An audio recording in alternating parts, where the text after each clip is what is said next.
வணக்கம். செய்திகளை விரிவாக பார்ப்பதற்கு முன்பாக முதலில் இந்த நேரத்திற்கான தலைப்புச் செய்திகள்.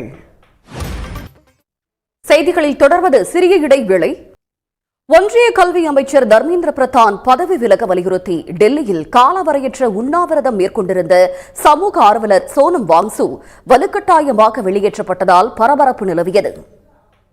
இன்றைய செய்திகளில் தொடர்வது சிறிய இடைவேளை.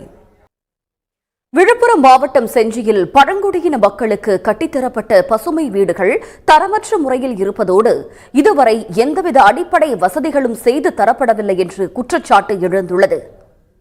கால்பந்து உலகக்கோப்பையை கையில் ஏந்தும் முனைப்புடன் இளம் பட்டாளம் அடங்கிய ஸ்பெயின் மற்றும் மெஸ்ஸியின் அர்ஜென்டினா அணிகள் நாளை பலப்பரீட்சை மேற்கொள்ளவிருக்கின்றன. ஈரான் மீது அமெரிக்காவின் தாக்குதல்கள், ஈரானின் பதிலடி ஆகியவற்றால் பதற்றம் நிலவும் நிலையில் ஹோர்முஸ் நீரிணை பகுதியில் கண்ணிவெடி பதிக்கப்பட்டிருந்த வழித்தடத்தை கடக்க முயன்ற 2 எண்ணெய் கப்பல்கள் வெடித்து சிதறியதாக ஈரான் கூறியிருக்கிறது. இதனை அமெரிக்காவின் மத்திய கட்டளை பிரிவு திட்டவட்டமாக மறுத்துள்ளது. அண்மைச் செய்திகளுக்கு தொடர்ந்து இணைந்திருங்கள் சன் நியூஸ் தொலைக்காட்சியுடன்.